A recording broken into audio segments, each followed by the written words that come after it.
الحمد للہ رب العالمین والعاقبۃ للمتقین والصلاة والسلام علی اشرف الانبیاء والمرسلین وعلی آلہ الطیبین واصحابہ الطاہرین اما بعد فاعوذ باللہ من الشیطان الرجیم بسم اللہ الرحمن الرحیم انا اعطیناک الکوثر صدق اللہ العظیم ان اللہ وملائکتہ یصلون علی النبی یا ایھا الذین آمنوا صلوا علیہ وسلموا تسلیما اللہم صل علی سیدنا و مولانا محمد وعلی آل سیدنا و مولانا محمد وبارک وسلم وصلی علیہ الصلاۃ والسلام علیک یا رسول اللہ وعلی آلک و صحابک یا حبیب اللہ۔ تمام تعریفیں اللہ تبارک و تعالیٰ کے لیے جو خالق کائنات بھی ہے، مالک شش جہات بھی، جو آد بھی ہے، صمد بھی ہے، جس کی شان لم یلد بھی ہے ولم یولد بھی۔ لا تعداد ہدیہ درود و سلام بارگاہ سید الانام، شفیع رحمت، والی امت، شاہ خوباں، جان جانا، شہنشاہ حسینہ، سید سروراں،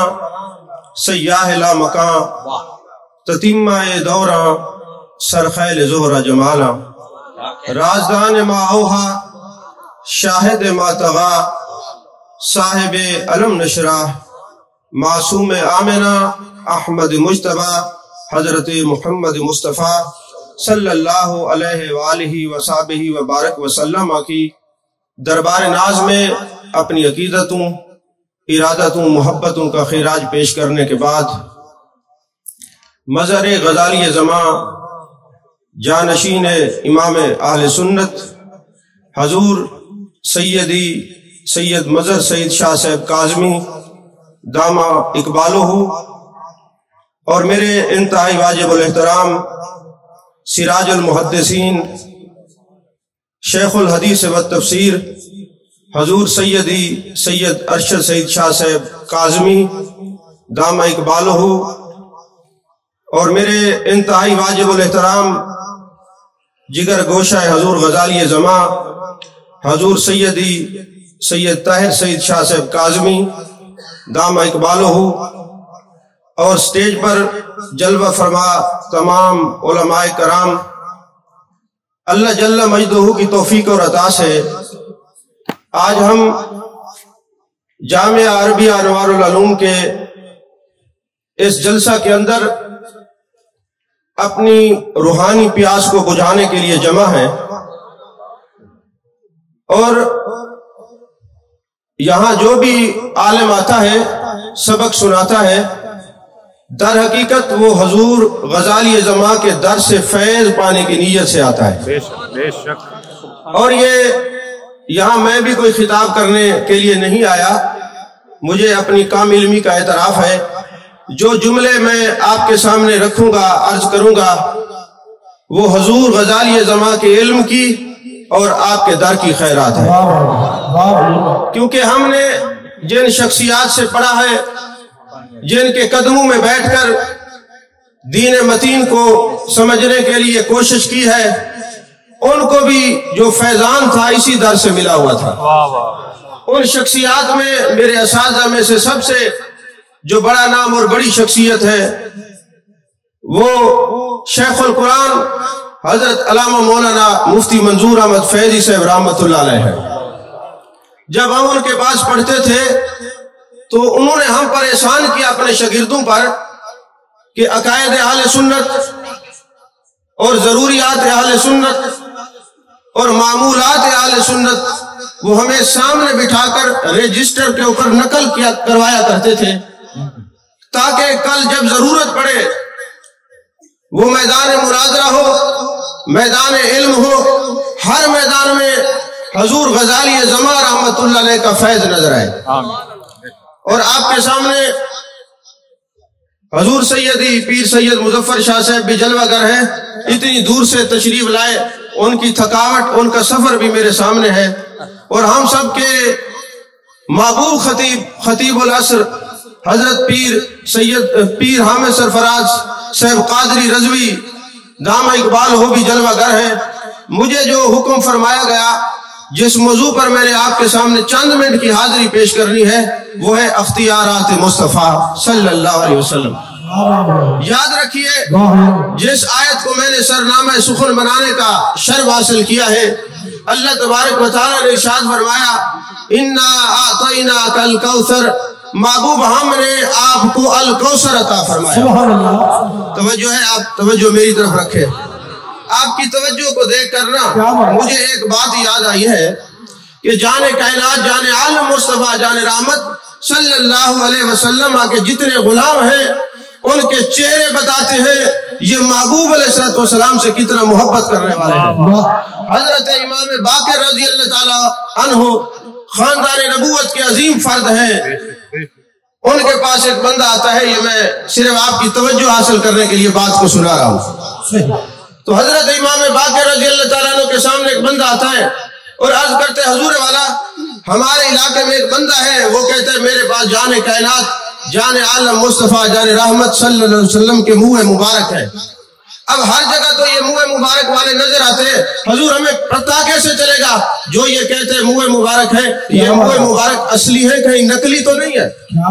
جب یہ آپ کے سامنے یہ رکھا گیا یہ سوال، تو آپ نے یہ نہیں فرمایا کہ منہ مبارک لے آؤ مجھے دکھاؤ، میں تمہیں دیکھ کے بتاتا ہوں یہ اصلی ہے یا منسوب ہے۔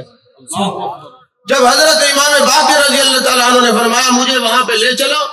میں آپ کو بتا دوں گا یہ اصلی ہے یا منسوب ہے۔ جب حضرت امام باقر رضی اللہ تعالیٰ عنہ وہاں تشریف لے گئے، منہ مبارک کو سامنے رکھا اور آپ نے صلاۃ و سلام پڑھنا شروع کر دیا۔ وہ جو منہ مبارک تھے وہ تعداد میں 7 تھے، ان میں سے جو 4 بال مبارک تھے وہ کھڑے ہو گئے اور اس طرح جھومنے لگ گئے۔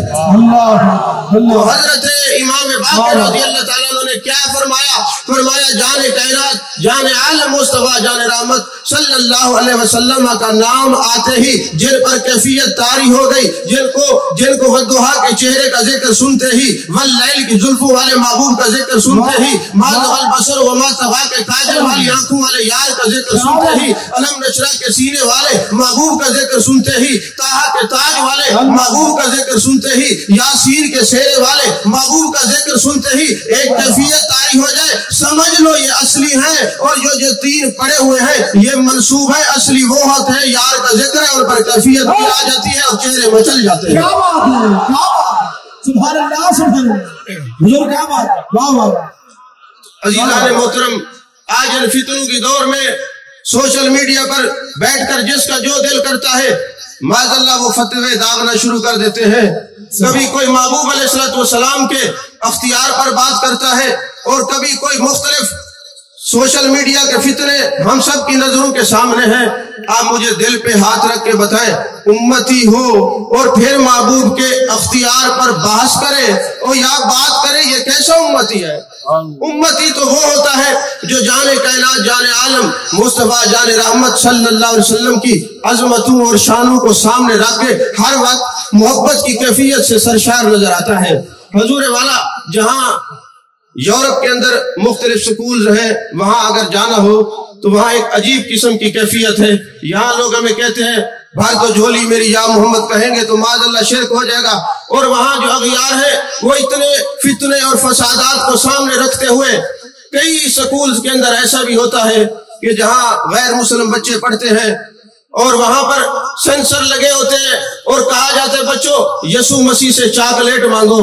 اور جب وہ یسوع مسیح وہ نام لیتے ہیں سینسر کی وجہ سے چاکلیٹ ان کی جھولی میں گرتی ہے، اور پھر کہا جاتا ہے مسلمانوں تم اپنے نبی سے مانگو، تو سینسر وہ کام کرنا چھوڑ جاتے ہیں، انہوں نے لگائے نہیں، وہ کیفیت، وہ چاکلیٹ نہیں آتی، تو کہتے ہیں دیکھو تمہارے نبی کیا دے سکتے ہیں۔ ارے یہ نبی کے اختیار پر بحث اور بات کرنا، یہ بولی تو اغیار کی تھی، نہ جانے یہاں پر یہ لوگ کیسے آ گئے جنہوں نے جانے کائنات، جانے عالم مصطفیٰ، جانے رحمت صلی اللہ علیہ وسلم کے اختیارات پر بات اور بحث کرنا شروع کر دی، اور اعتراض کیا قائم کر دیا کہ حضور والا محبوب پاک صلی اللہ علیہ وسلم کے پاس اگر اختیار ہیں تو پھر اللہ تبارک و تعالیٰ کے اختیارات کو معاذ اللہ کس نظر سے دیکھو گے؟ یہاں میرے کافی وکلاء دوست بھی جلوہ گر ہیں اور پڑھے لکھے یونیورسٹی کے طبقات میں سے کئی پروفیسر بھی یہاں پہ تشریف فرما ہے۔ میں ایک بات عرض کر دوں، اللہ تعالیٰ نے قرآن پاک میں فرمایا انا اعطیناک الکوثر، محبوب ہم نے آپ کو الکوثر عطا فرمایا۔ اب چونکہ وقت مختصر ہے، مفسرین نے فرمایا الکوثر سے مراد کیا ہے؟ فرمایا اے الخیر کلہ، جتنے خیر کے پہلو ہیں سارے کے سارے اللہ نے اپنے محبوب کو عطا فرما دیا۔ سبحان اللہ سبحان اللہ، اے الخیر کلہ۔ اب مجھے یہ بتائیں علم میں خیر ہے یا جہالت میں؟ اگر علم میں خیر ہے تو علم کلی محبوب کو عطا فرمایا۔ کیا بات، اختیارات میں خیر ہے یا محتاجی میں خیر ہے؟ تو اگر اختیارات میں خیر ہے تو اختیار کلی محبوب کو عطا فرمائے ہیں۔ جب مختار کل کی بات ہوتی ہے یا محبوب علیہ الصلوۃ والسلام کے اختیارات کی بات ہوتی ہے تو پھر سوال شروع ہوتا ہے۔ یہ جو وکلاء بیٹھے ہوئے ہیں ان کو میں ایک بات سمجھانا چاہتا ہوں۔ بعض اوقات ایسا ہوتا ہے ہم پراپرٹی کا سودا کرتے ہیں، جو مالک ہوتا ہے پراپرٹی کا وہ ڈائریکٹ سودا کر دیتا ہے، اور بعض اوقات ایسا ہوتا ہے وہ کسی کو پاور آف اٹارنی دیتا ہے جس کو ہم مختار عام کہتے ہیں۔ وہ کہتے ہیں جناب یہ میں نے آپ کو پاور آف اٹارنی دی ہے۔ آپ مجھے یہ بتائیں جس کو پاور آف اٹارنی دی جاتی ہے وہ جو پلاٹ جس کی پاور آف اٹارنی زمین کے لیے دی جاتی ہے وہ اس پلاٹ کو بیچنا چاہے تو بیچ سکتا ہے، پلازا بنانا چاہے تو بنا سکتا ہے، جو اس پلاٹ کے ساتھ سلوک کرنا چاہے کر سکتے، کیوں؟ اس کے پاس پاور آف اٹارنی ہے۔ تو اللہ تبارک و تعالیٰ نے جان کائنات جان عالم صلی اللہ علیہ وسلم کو پاور آف اٹارنی عطا فرمائی ہے، مختار عام بنایا۔ محبوب کائنات کا خالق میں ہوں، تجھے مالک بنائے، جس کو جو چاہے تو عطا کر دے، یہ تیرے رب کی طرف سے ہے۔ سبحان، نعرہ تکبیر، نعرہ رسالت، شان مصطفیٰ، نعرہ خلافت، نعرہ حیدری، سبحان اللہ۔ اور یہ یاد رکھیے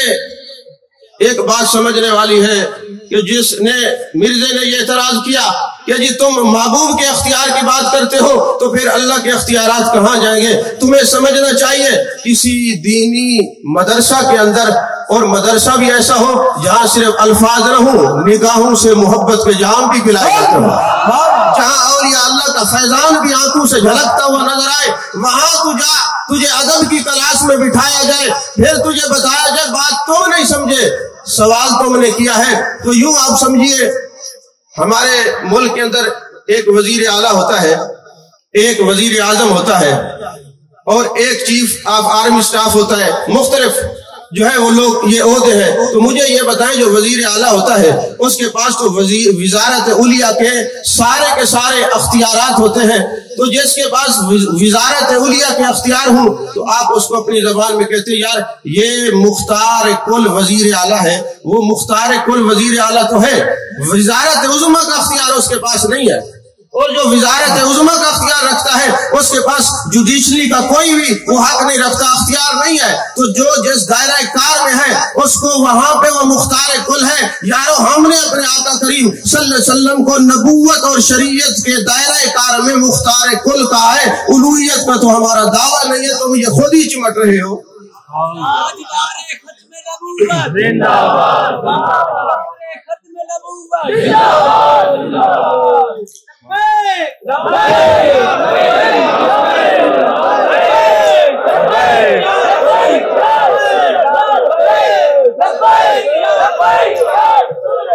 الکوثر میں ایک سادی سی مثال عرض کروں۔ الکوثر ایک ہوتا ہے کلیل، ایک ہوتا ہے کثیر، اور ایک ہوتا ہے کوثر، اور یہ ہے الکوثر۔ واہ واہ۔ اچھا مجھے یہ بتائیں یہ جو دنیا ہے یہ چھوٹی سی ہے یا بہت بڑی ہے؟ بہت بڑی۔ آپ کہیں گے بہت بڑی ہے۔ اگر آپ کو دنیا بڑی لگتی ہے تو اللہ تو قرآن میں فرماتا ہے کل متاع دنیا قلیل، یہ دنیا قلیل ہے۔ آپ یہاں دیکھیے محبوب کے اختیارات کو، جس رب کے قلیل میں اتنا وسعت ہے اس رب کے کثیر میں کتنا وسعت ہوگی، اور پھر کوثر میں اور الکوثر میں کتنا وسعت ہوگی۔ صفت اور موصوف یہ دو چیزیں لازمی ہیں۔ اگر میں یہ کہوں کہ یہ چل رہا ہے اور یہ نہ بتاؤں کون سی چیز چل رہی ہے تو آپ کہیں گے جی میک ہے، یہ میک جو ہے یہ چل رہا ہے، اور یہ صفت ہے اور یہ محک جو ہے یہ موصوف ہے. صفت اور موصوف دونوں چیزیں بیان کی جاتی ہے. یہاں الکوثر ہے، فرمایا اے الخیر کلہ، فرمایا محبوبہ جتنے خیر کے پہلو ہیں کل کے کل اللہ نے تجھے عطا فرمائے ہیں. اور حضرت امام جلال الدین سیوطی رحمت اللہ علیہ نے ایک حدیث پاک نقل کی اور اس پر میرے استاد مکرم حضرت علامہ مولانا منظور احمد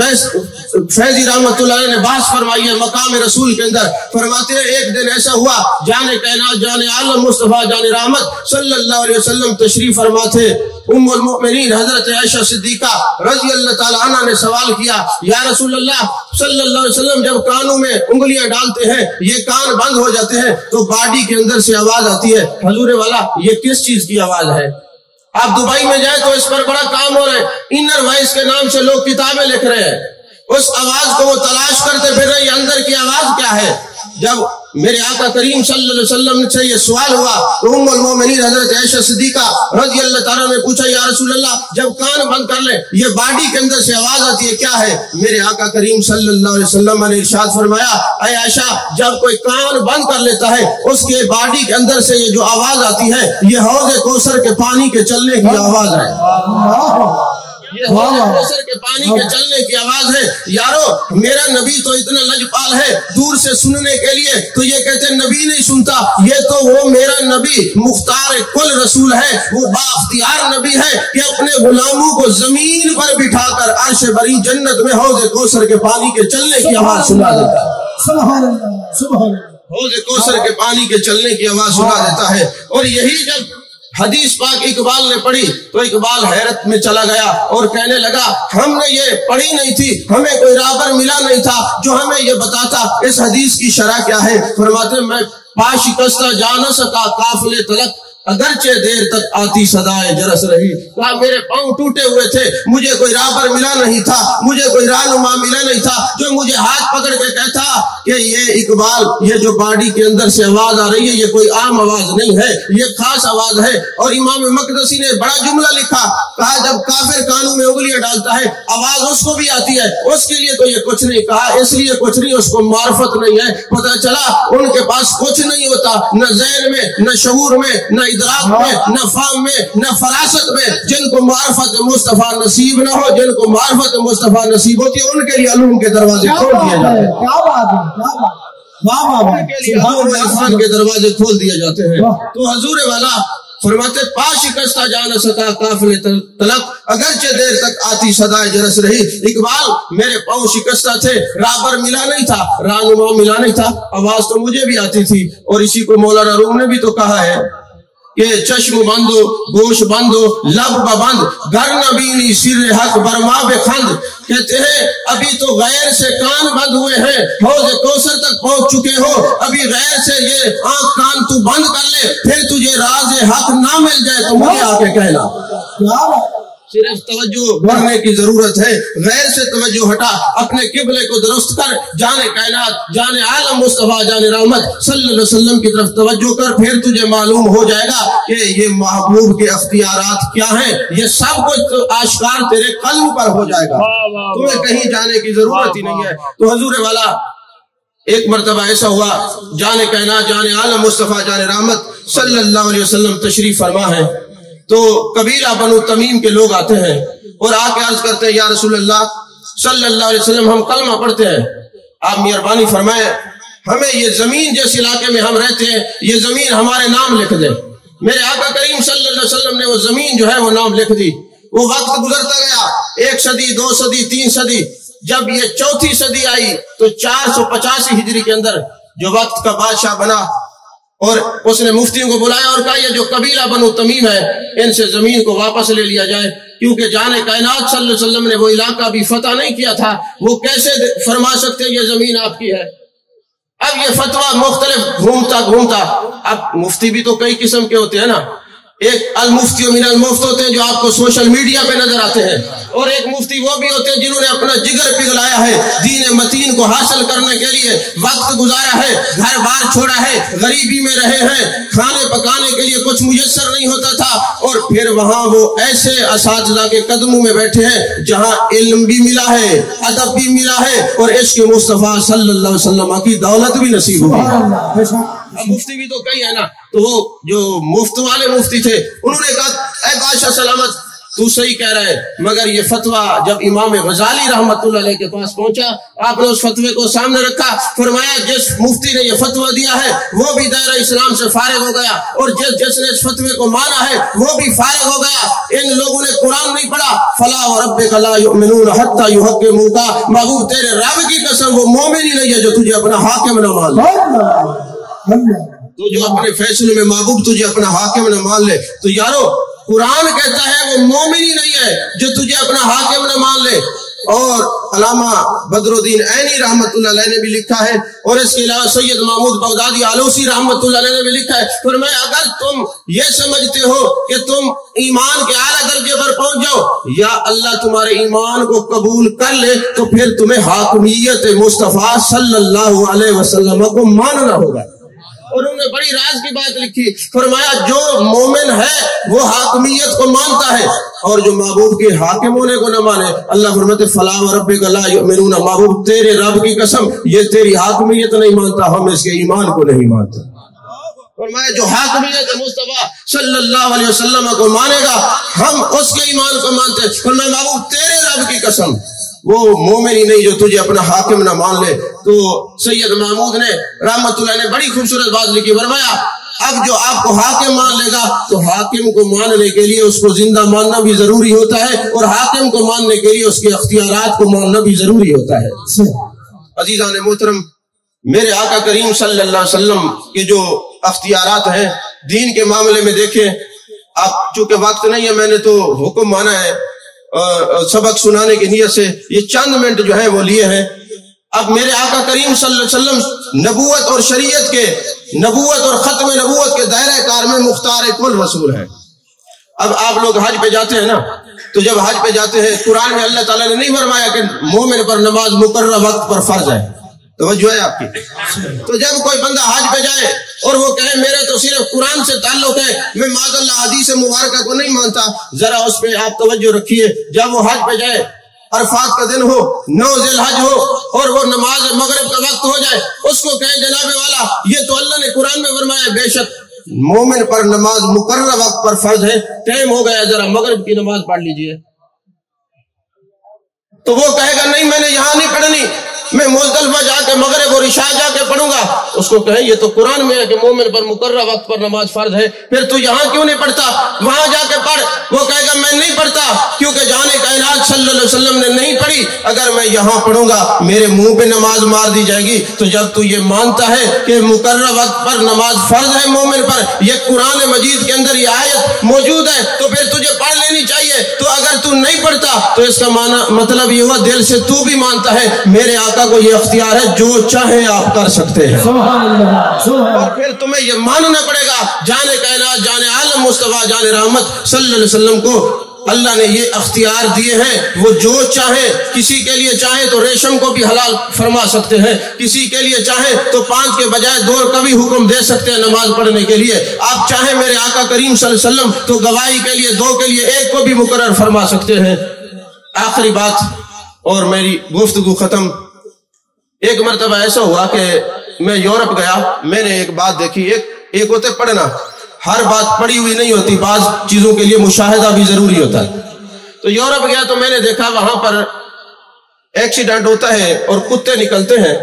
اور جس کا ایکسیڈنٹ ہوا ہے اس کے خون کو چاٹنا شروع کر دیتے ہیں۔ تو میرے لیے یہ بڑی حیرت کی بات تھی، ہم نے یہ اپنی اتنی زندگی گزار دی، بزرگ بھی یہاں پر بیٹھے ہیں، کئی دفعہ لوگوں کو اللہ نہ کرے گولی لگتی ہے، ایکسیڈنٹ ہوتا ہے، کتے وہ جو خون ہے نا خشک ہوتا ہے، لیکن کوئی کتا اس کے خون کے قریب نہیں جاتا، وہ خشک ہو جاتا ہے، بہہ جاتا ہے، پر کتا کسی مسلمان کے خون کو نہیں چاٹتا۔ میں بڑا ماوی حیرت ہوا کہ آخر اس میں بات کیا ہے۔ ڈھونڈتے ڈھونڈتے قاضی ایاز مالکی رحمت اللہ علیہ نے میری رہنمائی فرمائی۔ تو شفا شریف کے اندر یہ حدیث پاک ہے، الکلب لا یلغ فی دم مسلم، کتا مسلمان کا خون نہیں چاٹتا۔ اور قاضی ایاز مالکی نے یہ پوری جو ہے باب قائم کیا ہے، کہا ایک قاضی تھا، اس کے سامنے مقدمہ آیا تو ایک شاعر نے اشعار پڑھتے ہوئے تھوڑی تنقیس کی تو اس نے حکم دیا یہ تنقیس کرتا ہے جان کائنات صلی اللہ علیہ وسلم کی جو ہے شان اور عظمت کے اندر، اس کو قتل کر دیا جائے۔ جب قتل کیا کتے آئے اس کا خون چاٹنے لگ گئے تو قاضی نے کہا صدقتا یا رسول اللہ صلی اللہ علیہ وسلم، آپ نے سچ فرمایا ہے، اگر یہ مسلمان ہوتا، کیونکہ قرآن میں ہے لا تعتذروا قد کفرتم بعد ایمانکم، جو محبوب علیہ السلام کی شان پر تان کرتا ہے، اعتراضات کرتا ہے، علم غیب کا اعتراض کرتا ہے، آپ کے اختیارات کا انکار کرتا ہے، آپ کی شان کے اندر تنقیس کرتا ہے، تو اللہ فرماتا ہے لا تعتذروا قد کفرتم بعد ایمانکم، محبوب ان کا کوئی عذر قبول نہ کرنا، یہ کافر ہو گئے ایمان لانے کے بعد۔ تو اب وہ جناب والا وہ جو